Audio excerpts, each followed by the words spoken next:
La Bible ne se contredit pas. Tout est à sa place. Il y en a qui disent, il y a des versets de la Bible qui se contredisent. Il n'y a aucun verset qui se contredit. Parce que se contredit veut dire qu'il y a confusion. Or, en Dieu, il n'y a pas d'onde de variation. Donc, il ne peut pas avoir de confusion. Ce qui est linéaire ne peut pas se croiser. C'est là où il y a les variables qu'il y a le croisement. Mais ce qui est linéaire, s'il n'y a pas d'onde de variation, c'est que c'est statique. C'est linéaire. Donc, Dieu ne peut pas se confondre. Ce qu'il dit aujourd'hui est différent de ce qu'il a dit hier, même si les deux choses se ressemblent. Pour bien comprendre ce qu'il a dit, va dans le contexte de ce qu'il a dit. Tu vas voir que ce qu'il a dit hier n'a rien à voir avec ce qu'il va dire demain, parce que les deux contextes ne sont pas identiques. Attention à la nourriture étouffée. Aujourd'hui, la nourriture étouffée, le sang sont devenus des éléments de l'industrialisation. Ça devient des choses que les gens préparent en masse et distribuent au commun des mortels. Et ça crée des vies. Bizarrement, il y a des temps en arrière, voir des cancers aussi répandus, ça n'existait pas. Même en fin 90, on ne voyait pas des cancers comme ça. Vrai ou faux? La maladie qu'on entendait souvent, c'était crise cardiaque. C'était cette maladie, et puis c'était maladie des boss. Quand quelqu'un me fait faire un peu malin, ils font ça. J'ai un problème de cœur. Qui se rappelle cette époque-là? Tu t'en à l'école pour faire ton petit malin. Moi, j'ai un problème cardiaque. Et puis, je suis asthmatique. Je suis asthmatique. C'était chic, ça faisait malin. Ta petite ventoline bien bleue. C'est comme ça. La petite sirène de là-bas, on s'est dit, voilà l'homme de ma vie qui est là. Ça a été un mauvais haut. Mais aujourd'hui, cancer. Tout le monde a cancer. Cancer de col d'utérus, cancer de ceci, cancer des nez, cancer de ventre, cancer des yeux. Il y a des cancers, il y a quoi?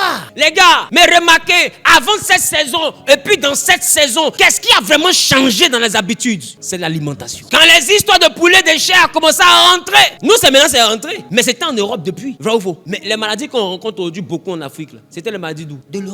Pourquoi? Parce qu'ils avaient cette alimentation. Et depuis que l'alimentation est venue vers nous, c'est nous maintenant qui souffrons de cancer. Mais un cancer, c'est quoi? Non, c'est pas un parasite. Hein. Et le cancer, c'est pas d'abord une maladie. Hein. Le cancer, c'est une cellule qui se prolifère de façon anormale. Donc, c'est une vie qui continue et qui croît de façon anormale. C'est une vie. Le cancer n'est pas une maladie, c'est une vie. Donc, c'est une autre vie qui te tue. Cette vie-là, elle vient d'où? Puisque nous, on est né à une autre vie. La deuxième vie qui rentre jusqu'à grandir pour nous tuer, là, ça vient d'où? Et bizarrement, hier, c'était sur un continent qui mangeait ça. Dieu avait interdit. Et depuis que nous, on mange ça beaucoup, il y a aussi cette vie-là qui commence à grandir. Sur les trompes, sur les ceci, sur les cela. Cette vie-là croît dans la vie des humains. Et de plus en plus, tu vois un enfant, il a cancer. Tu vois une femme ici, elle a cancer. Cancer des seins. Cancer. C'est devenu un problème. Mais attends, il y a 20 ans en arrière, cancer des seins, on ne connaît pas ça en Afrique. On ne connaît pas. Mais aujourd'hui, parce que toutes les femmes, tu touches comme ça un petit boule, c'est un début de cancer. Tout le monde est en train de tomber malade de la même maladie. Et le cancer commence à battre son plein. Mais comment quelque chose qui n'est pas une maladie, qui est une vie, peut tuer une vie? Ça veut dire que cette vie-là n'est pas compatible à ta vie. C'est que c'est une vie qui n'est pas de ton espèce. Spirituellement, Dieu sait pourquoi il a dit ne mangez pas ça. Au temps d'Abraham, il n'y avait pas cancer. Ces choses ont commencé à venir lorsque l'homme a commencé à faire autre chose que ce que Dieu a demandé de manger. L'homme a commencé à produire des mangues que Dieu n'a pas produit. Il a commencé à produire des poulets que Dieu n'a pas produit. L'homme a commencé à produire des aliments que Dieu n'a pas produit. Résultat, ça crée des vies que Dieu n'a pas produit. Donc ces vies-là vont contre la vie de Dieu. Il y a un problème. Et de plus en plus, ceux qui sont spirituels sont en train de retourner aux fondamentaux. Ils retournent tous vers des animaux qui ont été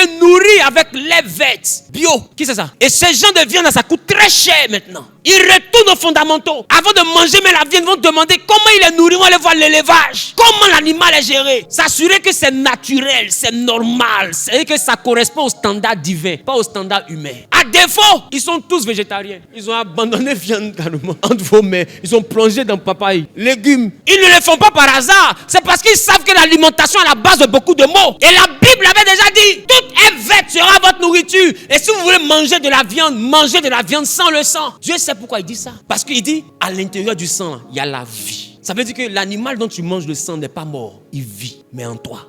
Mais c'est normal qu'à un moment donné, il sort sur tes trompes là-bas et puis il pousse. C'est poulet qui ont été sortis en toi. C'est quoi tout ça? Les gars, ça fait tellement pitié qu'il faut qu'on rie un peu. Et s'il y a une chose qui est répandue maintenant, c'est la nourriture étouffée, c'est le sang. Et aujourd'hui, les gens pour se sentir boss, c'est ça qu'ils mangent. Mais hier, où nous on se sentait pauvres, on ne mangeait pas ça. On était en bonne santé. Nos tontons étaient les plus riches. Ils mangeaient ça. C'est eux qui étaient malades. Qui avait remarqué ça? Les tontons qui étaient des boss, qui étaient très riches dans de grosses maisons. Ils ne viennent jamais chez vous pour un Sikoji. Ils viennent de temps en temps pour vous saluer. Il a de grosses voitures, des chauffeurs, protocole, tout. C'est lui qui mangeait tout ce qui était en boîte, tout ce qui était conservé, tout ce qui était importé. Finalement, tonton avait cancer. Tonton avec diabète, tonton avait problème de cœur. Il avait toutes les maladies. Mais aujourd'hui, tout ce que tonton mangeait seul est répandu maintenant à tout le monde. C'est tout le monde maintenant qui a la même maladie que tonton hier. Vous ne comprenez pas que c'est ce que vous mangez qui vous tue? Ah! Ça, il fallait que je porte habit belge pour venir te dire. Fais comme ça. Et c'est pourquoi mon père, qui formait les infirmiers et tout, parce que mon père était du corps médical, il a donné un jour un devoir duquel on a parlé à la maison. Il a dit, développer ceci. Manger, c'est se tuer à petit feu. Et c'était ça le devoir. Chacun doit expliquer. Pourquoi manger, c'est se tuer à petit feu. On va jusqu'à voir que des fois, on dit le riz là, c'est caoutchouc. Des poissons capes qui ne sont pas, qui sont bizarres, tu manges, c'est élastique comme ça, on dirait chewing-gum. Tu dis, mais attends, c'est quelle histoire ça? Dis avec moi l'alimentation.